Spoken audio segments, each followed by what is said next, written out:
हम लोग क्या पढ़ रहे हैं?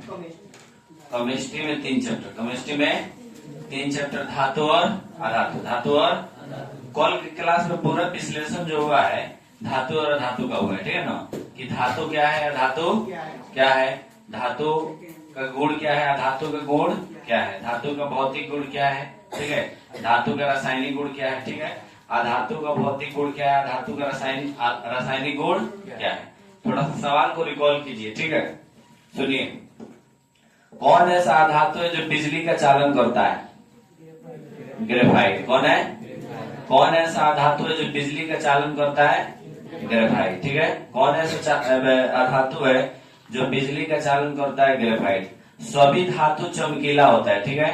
अब कौन ऐसा धातु है जो चमकीला होता है? ग्रेफाइट और आयोडीन। ग्रेफाइट और चमकीला है।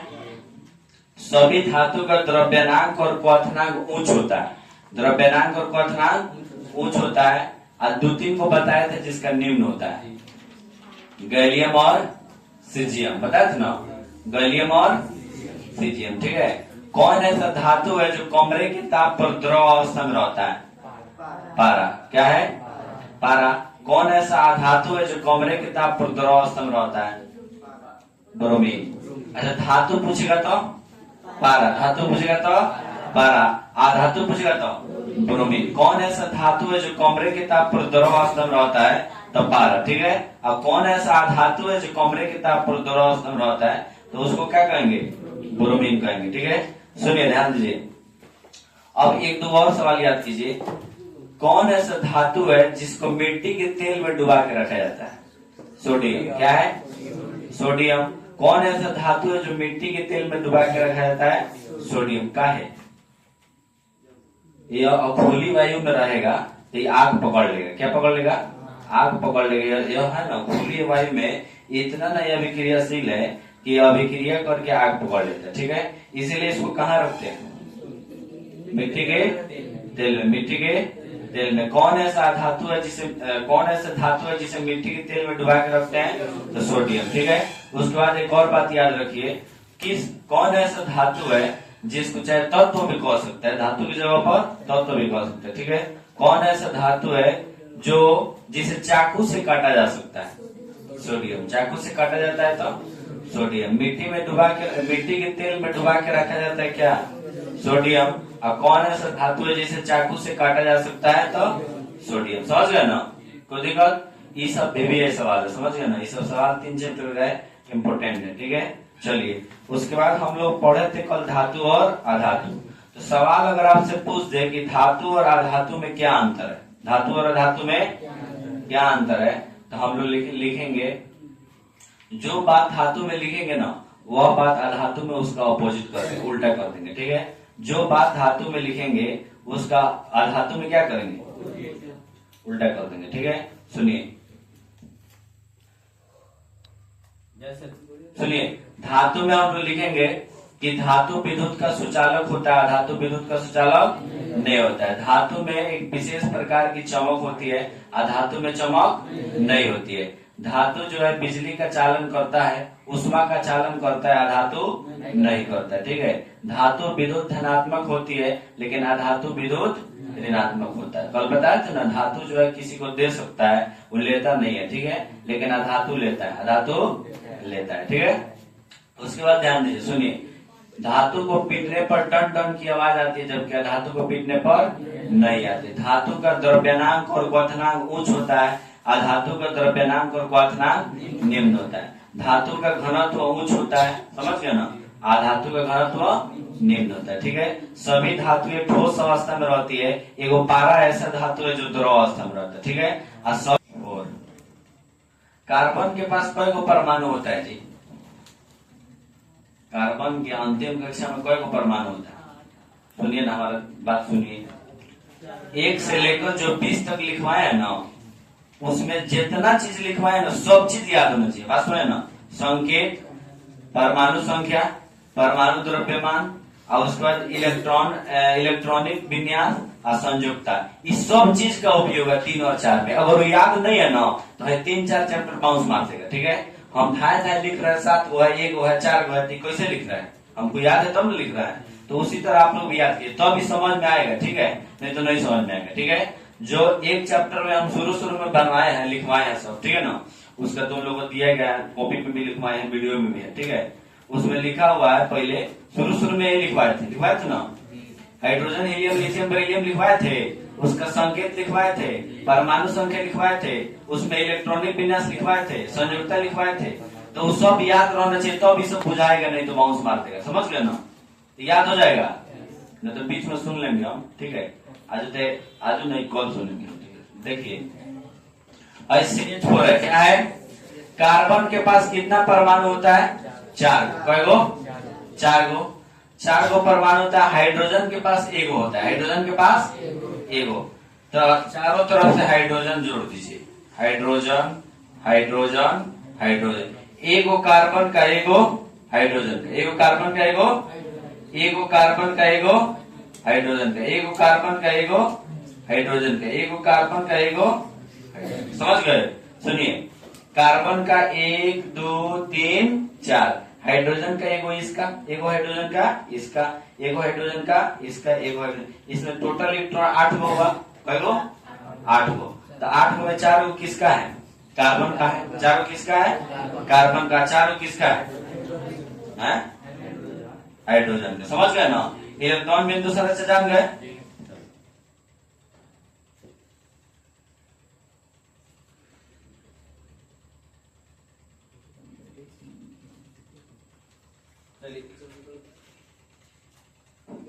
एक हम आपसे फिर पूछते हैं, H2O, क्या पूछते हैं, H2O, H2O, H2O में O है और 2 H है, 2 ऑक्सीजन के बाहरी कक्षा में कौ इलेक्ट्रॉन, 6 गो, कई गो, 6 इलेक्ट्रॉन है। यहाँ पर हाइड्रोजन के पास कई गो है, 2 है, कई गो है, 2 है, बात समझ ना। अब चलिए, तो मान लीजिए ऑक्सीजन तो एक रहेगा, तो 2 गो ऊपर दे दीजिए, 2 गो नीचे दे दिए, लेकिन इसके पास कई गो है, 6 गो है, तो एगो इधर ऑक्सीजन का, एगो इधर हाइड्रोजन का, हाइड्रोजन रख दीजिए, एगो इधर ऑक्सीजन का, एगो इधर हाइड्रोजन का, हाइड्रोजन रख दीजिए, समझ गए ना, समझे। अरे ऑक्सीजन के पास 6 गो है ना, तो 2 गो 2 4 गो, एगो 5 गो, एगो 6 गो, और एगो का है बढ़ गया है, हाइड्रोजन कथी का है, हाइड्रोजन बन गया। छोटा छोटा एक 2 आपसे पूछ देगा, कहीं मान लीजिए एग्जाम में दे देगा, ऑप्शन में दे देगा इसे, ठीक है, चाहे कह देगा कि हाइड्रोजन का H2O का इलेक्ट्रॉन बिंदु संरचना बनाइए, तो ऐसे बनेगा, कैसे बनेगा, ऐसे बनेगा, ठीक है। पूछेगा तो बनाइएगा, नहीं पूछेगा छोड़ दीजिएगा। और ये आयन पर, कहा ये आयन का मतलब होता है, सुनिए, चार्ज, क्या होता है, चार्ज। आयन का मतलब होता है, आयन 2 टाइप का होता है, सुनिए,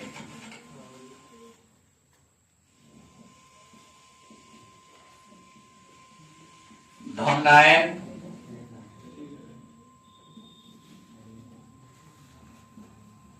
ऋण आयन, ठीक है ना, धन आयन और ऋण। सुनिए, धन आयन और धन आयन का मतलब क्या होता है, प्लस चार्ज, क्या होता है, प्लस चार्ज। ऋण आयन का मतलब क्या होता है, माइनस चार्ज। जो भी तत्व, जो भी धातु देने वाला होता है उस पर प्लस चार्ज, कल बताया था ना, जो भी तत्व, जो भी धातु देने वाला होता है उस पर प्लस चार्ज होता है, और जो तत्व, जो धातु लेने वाला होता है उस पर क्या होता है, उस पर माइनस चार्ज होता है, उस पर क्या होता है, माइनस चार्ज होता है, ठीक है ना। सुनिए, ध्यान दीजिए, जिस भी कक्षा के अंतिम में 1 2 3 इलेक्ट्रॉन है, 1 2, जिस भी तत्व के कक्षा के अंतिम कक्षा में परमाणुओं की संख्या 1 2 3 है, कितना है, 1 2, वो सब पर प्लस चार्ज है, सब पर क्या है, प्लस चार्ज है। आज जिस भी कक्षा के अंतिम में और 6 7 8 है, तो सब पर क्या है, माइनस चार्ज, सब पर क्या है, माइनस चार्ज। जैसे आप मान लीजिए धन आयन, ऋण आयन गए, प्लस चार्ज और माइनस चार्ज। वैसा तत्व जिसमें देने का गुण होता है, वो किसी से लेता नहीं है, उसको धनायन कहते हैं। वैसा तत्व जिसमें लेने का गुण होता है, वो किसी को देता नहीं, उसको क्या कहते हैं, ऋणायन कहते हैं। आयन कैसे बनता है, थोड़ा सा कॉलम बताए तो समझ गए ना। आयन, आयनों का बनना, आयनों का बनना, आयनों का बनना। चलिए हम लोग आयन बनाएंगे। आयन कैसे बनता है, आयनों का बनना, आयनों का बनना। ध्यान दीजिए, सुनिए आयन कैसे बनेगा, आयन कैसे बनेगा, ध्यान दीजिए इधर। चलिए जैसे मान लीजिए आप लेते हैं सोडियम को, किसको लेते हैं, तो हम Na लिख दिए, क्या किए, Na लिख दिए। Na लिखे तो ये सोडियम है, क्या है, सोडियम है, सोडियम परमाणु, सोडियम, इसको हम लोग कहेंगे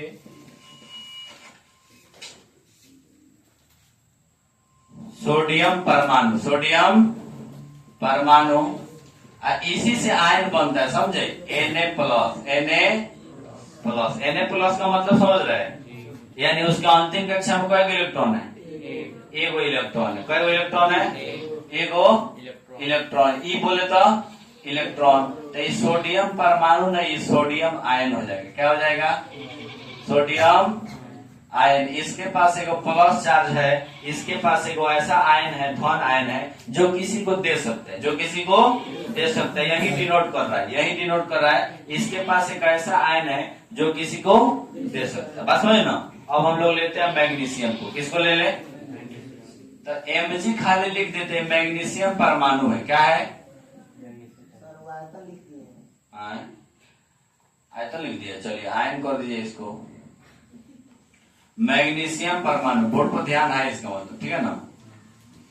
मैग्नीशियम परमाणु, मैग्नीशियम परमाणु। मैग्नीशियम के पास कोई गो है, अंतिम कक्षा में कोई गो इलेक्ट्रॉन है, दो गो है, कोई गो है, तो इस पर कोई गो प्लस चार्ज है, तो Mg2 प्लस लिखिए चाहे प्लस 2 लिखिए, बस समझे ना। तो यहाँ पर कोई गो इलेक्ट्रॉन है, दो गो इलेक्ट्रॉन है, तो ये हो जाएगा magnesium, magnesium ion, magnesium ion. अच्छा चलिए आयन हो गया, मैग्नीशियम आयन, समझ गया ना, मैग्नीशियम। अच्छा आयन कैसे बनता है जान गए, किसी पर, किसी कक्षा के अंतिम में, किसी परमाणु, किसी तत्व के कक्षा के अंतिम में एक गो, दो गो, तीन गो इलेक्ट्रॉन है, तो प्लस चार्ज है, क्या है, प्लस चार्ज। तो कौन सा आयन बनाएगा, धन आयन, कौन सा आयन, धन आयन। इसके पास एक गो इलेक्ट्रॉन है जो किसी को दे सकते हैं, ठीक है। इसके पास दो गो इलेक्ट्रॉन है जो किसी को दे सकता है, बस में ना, दे सकने वाला है, बस में ना। अब आइए ऋण आयन कैसे बनाएंगे, देखिए हम क्लोरीन को लेते हैं, कथी को, क्लोरीन को।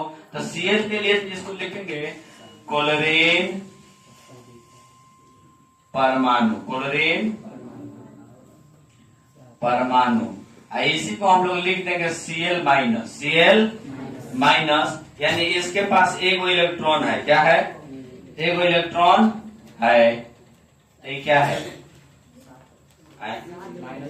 अच्छा 7 गो इलेक्ट्रॉन है अंतिम में, तो कमी एक गो करना है, ये 7 गो है, तो ये 7 गो किसी को देगा थोड़े, ये को किसी से लेगा, बस में ना।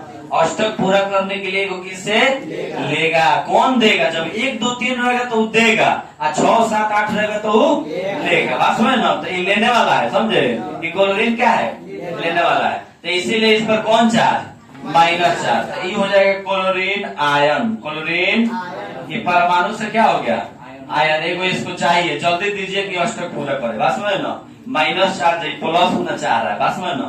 प्लस चार्ज है, प्लस को कैसे हटाना चाह रहा है, बस में, ये चाहेगा कि हम हटा दे, और चाहेगा कि हम ले ले, बस में ना। तो वो है बुआ Na प्लस Mg+2 और ये Cl माइनस, समझ गए ना। आयन कैसे बनता है जान गए, आयन जान गए, इसमें दिक्कत नहीं ना। चलो अब भैया रासायनिक बंधन, रासायनिक बंधन, रासायनिक बंधन, इसको हम लोग कहते हैं chemical bond, chemical bond. Bond बोले तो बंधन, बॉन्ड बोले तो रासायनिक बंधन, केमिकल, नाम से क्लियर है। बंधन का मतलब क्या होता है, केमिकल होता है। बंधन का मतलब क्या होता है, बॉन्ड क्या होता है, अच्छा बॉन्ड मने, बंधन मने जुड़ना, बंधन मने एक दूसरे का, जब देखिएगा जब बंधन होता है, जब आदमी जुड़ता है तो दोनों एक बंधन में बंध जाता है, बंधन में। तो केमिस्ट्री में वैसे जो है ना, एक परमाणु दो गो परमाणु से जुड़ता है ना, तो उसी को हम लोग कहते हैं कि बंधन में आ गया, कहा गया, बंधन में। जैसे शादी विवाह होता है, समझ गए ना, तो देखिएगा दो गो समझे तो क्या होते हैं, बंधन में बंध जाते, बंधन में बंध जाते, बस में ना।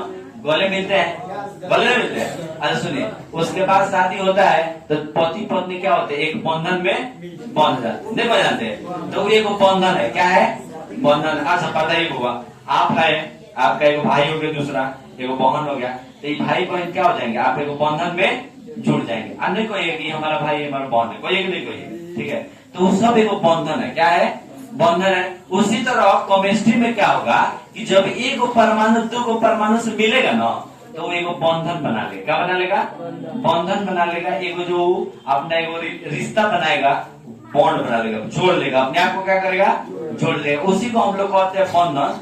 कि जिस बल द्वारा रासायनिक, मतलब रासायनिक केमिस्ट्री में जिस बल द्वारा एक परमाणु दूसरे परमाणु को आपस में जोड़ता है, उसी को रासायनिक बंधन कहते हैं। बात समझ ना, जिस बल द्वारा, याद करिए, जिस बल के द्वारा एक परमाणु दूसरे परमाणु को आपस में जोड़ता है, आपस में जोड़ता है, आपस में जोड़ता है, उसी को हम लोग क्या कहते हैं, रासायनिक बंधन। क्या कहते हैं, रासायनिक बंधन। जिस बल के द्वारा एक परमाणु जो है दूसरे परमाणु को आपस में जोड़ लेता है, क्या करता है, जोड़ लेता है, उसी को हम लोग क्या कहते हैं, रासायनिक बंधन। रासायनिक बंधन। जैसे मान लीजिए हम आप लोग एक ही चैप्टर में बताए हैं कि H और H2 और O मिला के क्या बनता है, H2O बनता है। क्या बनता है, H2O तो बना दिए, लेकिन इसके बीच में हाइड्रोजन और ऑक्सीजन जुड़ा है, क्या हुआ है,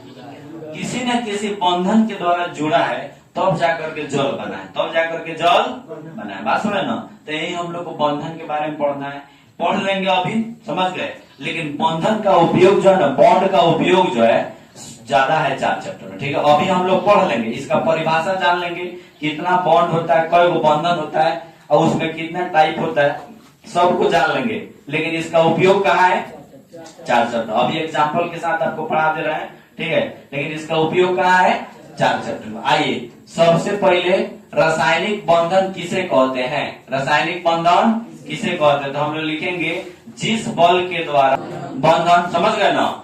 द्विक सहसंयोजक बंधन का मतलब हुआ जब एक परमाणु से दूसरे परमाणु में 2 इलेक्ट्रॉन का साझा होता है। कितने इलेक्ट्रॉन का, 2 इलेक्ट्रॉन का साझा होता है, उसको हम लोग कहते हैं द्विक सहसंयोजक बंधन। द्विक सहसंयोजक बंधन। जैसे देखिए O2 ऑक्सीजन हो गया, तो एक ऑक्सीजन के पास 6 परमाणु होता है, कमी होता है 2 का, कितना का, 2 का। तो ऑक्सीजन डबल बॉन्ड बनाएगा, दोनों के बीच में डबल बॉन्ड। कौन बॉन्ड, तो जब डबल बॉन्ड दिखे ना, तो 2 इलेक्ट्रॉन का साझा हो रहा है, एगो इसका, एगो इसका, एगो इसका, एगो इसका। C2H4 कार्बन को एगो, 2 हाइड्रोजन को एगो है, 4 गो। तो इसके बीच डबल बॉन्ड, एगो यहाँ हो गया, एगो यहाँ हो गया, एगो यहाँ हो गया, एगो यहाँ हो गया। देखिए, तो कार्बन का 4 गो होना चाहिए, हाइड्रोजन का एगो, तो 2 गो, एगो 3 गो, एगो कार्बन का एगो 4 गो हो गया। हर कार्बन के पास है 2 गो, 3 गो, एगो 4 गो, कार्बन के 4 गो हो गया। हाइड्रोजन के एगो यहाँ, एगो यहाँ, एगो यहाँ, एगो 2 गो कार्बन हो गया, 2 4 गो हाइड्रोजन। समझ गए ना। तो इसके बीच में कौन बॉन्ड है, डबल बॉन्ड। कौन बॉन्ड, भाई अकेले रहे ना तो सिंगल बॉन्ड है, 2 गो रहे तो डबल बॉन्ड। आई त्रिक सहसंयोजक बंधन उसको कहते हैं जब ट्रिपल बॉन्ड क्या हो। तो नाइट्रोजन का अंतिम कक्षा में कई गो इलेक्ट्रॉन है, नाइट्रोजन 7 पे है ना, तो कई गो इलेक्ट्रॉन है, 5 गो है, कई गो है। तो उसको अष्टक पूरा करने के लिए कई गो चाहिए, 3 गो। तो ये ट्रिपल बॉन्ड बनाएगा, N और N के बीच में कौन बॉन्ड बनेगा, ट्रिपल बॉन्ड। कौन बॉन्ड, यानी एक नाइट्रोजन को 3 गो चाहिए, फिर दूसरा नाइट्रोजन को भी 3 गो चाहिए। बस में ना, यानी इलेक्ट्रॉनों का ही साझा हुआ, क्या हुआ है, बॉन्ड का प्रयोग 4 चैप्टर में बहुत ज्यादा है। बात समझे ना। अभी आपका खाली परिभाषा के साथ इसको एग्जाम्पल देकर समझाए हैं, लेकिन इसका इतना प्रयोग है 4 चैप्टर में, पूछिए नहीं, बहुत प्रयोग है, ठीक है। हम लोग पढ़ेंगे 4 चैप्टर में, ठीक है ना। लेकिन अभी 3 चैप्टर में खाली इसका परिभाषा जान लिए कि एक सिंगल बॉन्ड क्या है, डबल बॉन्ड क्या है, ट्रिपल बॉन्ड कहाँ, कैसे सिंगल बॉन्ड कैसे बनता है जान गए ना, डबल बॉन्ड कैसे बनता है जान गए ना, ट्रिपल बॉन्ड कैसे बनता है जान गए ना। बस इतना जानिए, बस में ना। सुनिए, है सिंगल बॉन्ड है डबल बॉन्ड है ट्रिपल बॉन्ड। अब कहाँ सिंगल बनेगा, कहाँ डबल बनेगा, कहाँ ट्रिपल बनेगा, ये सब बात आप लोग जान जाइएगा। बात में ना अभी केवल परिभाषा है, ठीक है। बोर्ड में बताया था हम बंधन के बारे में, बताया था ना। बंधन यानी बॉन्ड, बॉन्ड के बारे में बताए थे। बॉन्ड कितने प्रकार के, दो प्रकार के, वैधुत संयोजक बंधन या आयनिक बंधन, ठीक है। अब उसका एक दूसरा टाइप था सहसंयोजक बंधन, ठीक है। और सहसंयोजक बंधन कितने प्रकार का था, 3 प्रकार का, ठीक है ना। एकल सहसंयोजक बंधन, द्वि सहसंयोजक बंधन और त्रिक सहसंयोजक। उसी को हम लोग 3 टाइप में बांट दिए, जिसको हम लोग अंग्रेजी में बोल देंगे सिंगल बॉन्ड, डबल बॉन्ड और triple bond. Single bond, double bond और ट्रिपल बॉन्ड, ठीक है। सिंगल बॉन्ड, डबल बॉन्ड और ट्रिपल बॉन्ड के बारे में जाने, लेकिन सुनिए इसका विस्तार से हम लोग जानेंगे 4 चैप्टर। इसका उपयोग जो है हम लोग तो जान गए कि सिंगल बॉन्ड है, डबल है, ट्रिपल है, ठीक है। लेकिन इसका यूज सबसे ज्यादा जो हम लोग 4 चैप्टर करेंगे। ये 3 चैप्टर में अभी थोड़ा सा बाकी है, उस पर ध्यान दीजिए, ठीक है। 3 चैप्टर में थोड़ा सा बाकी जो टॉपिक है उस पर देखिए। उसमें पहले खनिज,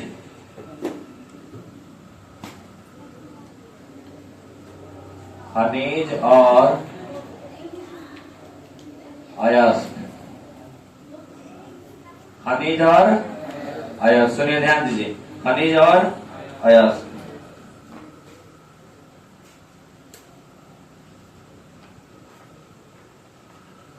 खनिज और अयस्क का मतलब क्या होता है, देखिए खनिज क्या है। सबसे पहले खनिज क्या है, वो ऐसा पदार्थ जो धरती के अंदर पाए जाते हैं, धरती के अंदर प्रचुर मात्रा में पाए जाते हैं, ठीक है। जिसका उपयोग मनुष्य उसका निकाल करके उसका उपयोग करते हैं, ठीक है ना। वो सब खनिज है, सब क्या है, खनिज है। वो ऐसा पदार्थ जिसका उपयोग मनुष्य धरती के अंदर करे, वो ऐसा पदार्थ जो धरती के अंदर पाया जाता है, धरती के अंदर पाया जाता है, धरती के अंदर प्रचुर मात्रा में पाए जाते हैं। देखिए वो सब क्या है, खनिज है। जैसे हम लोग कोयला निकालते हैं धरती के अंदर से, निकालते हैं ना, पेट्रोल निकालते हैं, समझ गए, मिट्टी का तेल निकलता है, सोना चांदी, यूरेनियम, अवरक, कॉपर, तांबा, ये सब धरती के अंदर से निकाला जाता है। ये सब क्या है, खनिज है। लिख दीजिएगा, खनिज क्या है, खनिज क्या है, वे सारी वस्तुएं जो धरती के अंदर प्रचुर मात्रा में पाई जाती है, धरती के अंदर प्रचुर मात्रा में पाई जाती है, उसे क्या कहते हैं, खनिज कहते हैं। उसे क्या कहते हैं, खनिज कहते हैं, ठीक है। जैसे में कोयला, पेट्रोल, डीजल, सोना चांदी सब क्या है, खनिज है। उसके बाद ध्यान दीजिए, खनिज के बाद अयस्क, खनिज के बाद अयस्क। सुनिए, अयस्क का मतलब होता है जिस पदार्थ से, चाहे जिस खनिज से, जिसमें प्रचुर मात्रा में धातु विद्यमान हो और कम खर्चा से उससे धातु प्राप्त कर लिया जाए, धातु प्राप्त कर लिया जाए, उसको अयस्क कहते हैं। उसको क्या कहते हैं, अयस्क। सबसे पहले खनिज देखिए, क्या देखिए, खनिज। तो खनिज के लिए हम लोग लिख देंगे सोना, क्या लिखेंगे, सोना, चांदी, कोयला, पेट्रोलियम लिख दीजिए, पेट्रोलियम लिख दीजिए तो उसमें सब आ जाएगा। कोयला, पेट्रोल, डीजल, मिट्टी का तेल, सब आएगा, इट, ठीक है ना। सुनिए, ये है खनिज, क्या है, अयस्क क्या है, अयस्क। अयस्क का मतलब होता है वो ऐसा पदार्थ जिससे कम खर्च में धातु प्राप्त किया जाता है, वैसा खनिज, वैसा खनिज है, वैसा पदार्थ जिससे कम खर्च में धातु प्राप्त किया जाता है, उसी को हम लोग क्या कहते हैं, अयस्क। वैसा पदार्थ जिससे कम खर्च में धातु प्राप्त किया जाता है, उसी को हम लोग क्या कहते हैं, अयस्क। वैसा पदार्थ जिससे कम खर्च में धातु प्राप्त किया जाता है, उसी को हम लोग क्या कहते हैं, अयस्क, ठीक है। अयस्क जैसे बॉक्साइट, बॉक्साइट एक प्रकार का अयस्क है, क्या है, बॉक्साइट से क्या बनाया जाता है जी,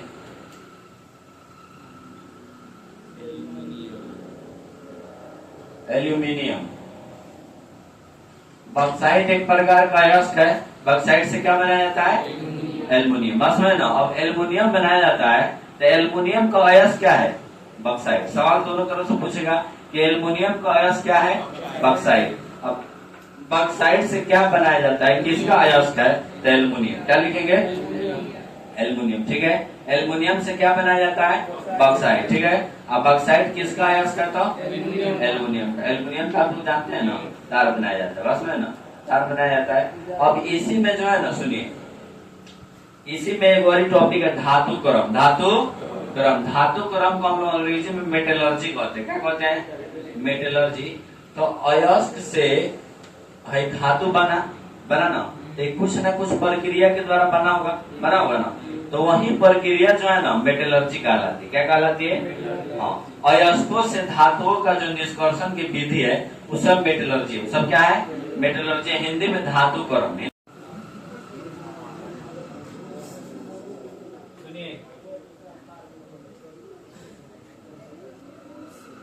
एल्युमिनियम का अयस्क, एल्युमिनियम का अयस्क, एल्युमिनियम का अयस्क है बॉक्साइट। सबसे पहले क्या है? बॉक्साइट, क्रायोलाइट, क्रायोलाइट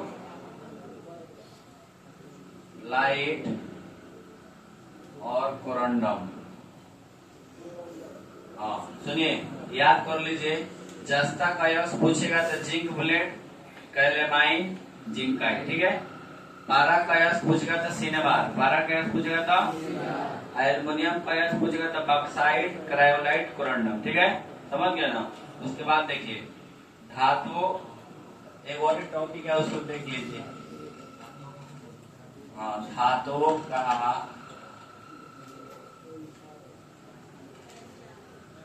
संचारण, धातुओं का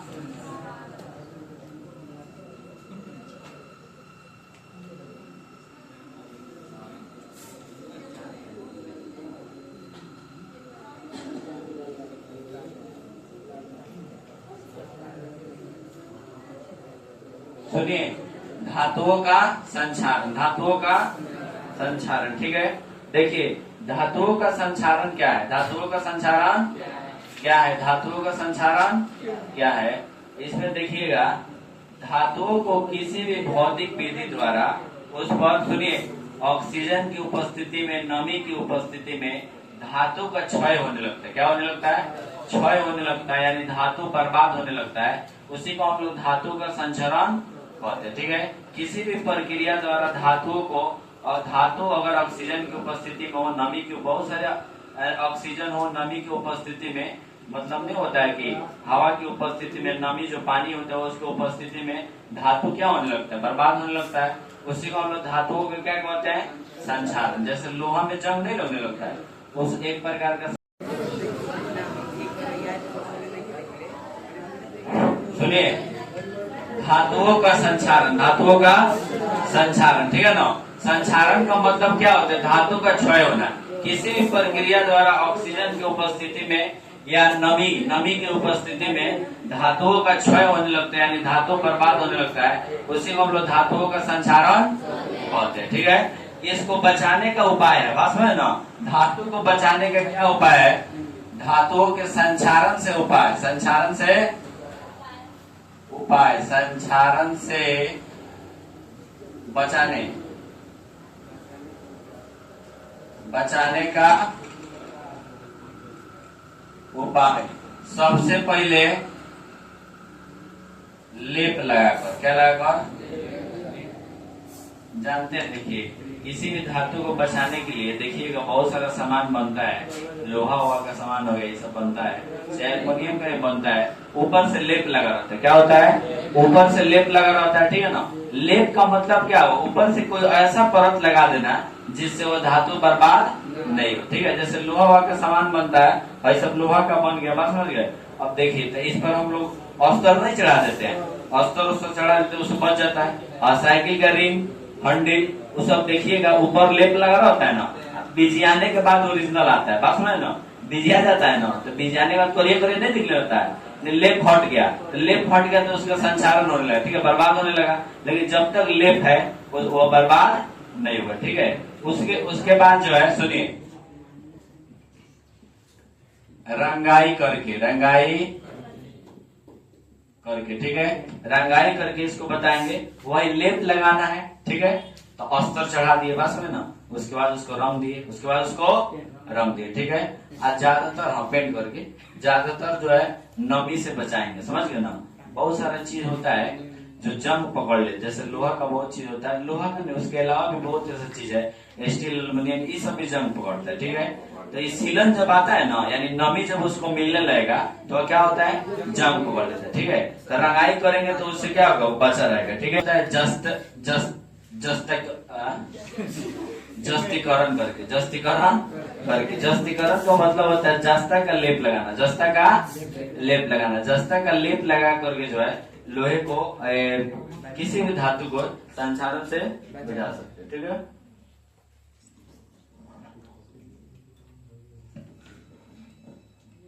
जस्तीकरण करके, क्या करके, जस्तीकरण करके जो है किसी भी धातु को जो है संचालन होने से बचा सकते हो, बात समझे ना। अच्छा देखिए, बहुत ऐसा चीज है जो आप देखते हैं, समझ गए ना। अभी आप देखते हैं सामने बहुत चीज देख लेते हैं जिसमें जंग लगा रहता है, तो आखिर कोई ना कोई उसमें कमी हुआ है तो जंग लगा है, समझ गए ना। हाँ, जंग लगने के जो है नहीं, सब बचाने की विधि है, ठीक है। इस एक और विधि लिख देते हैं, जस्तीकरण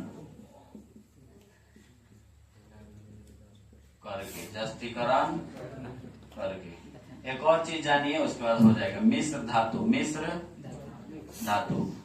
धातु का मतलब क्या होता है, मिश्र माने मिलावट, धातु में मिलावट हो, मिलावट हो जाए, बस है ना। जब धातु शुद्ध रूप में नहीं रहे, उसमें कोई अशुद्ध पदार्थ मिला दिया जाए, चाहे 2 को धातु मिला दिया जाए, चाहे एक धातु मिला दिया जाए, बस है ना, तो वो सब क्या है, मिश्र धातु है। सब क्या है, मिश्र धातु, समझ गए ना, सब क्या है, मिश्र धातु है, ठीक है।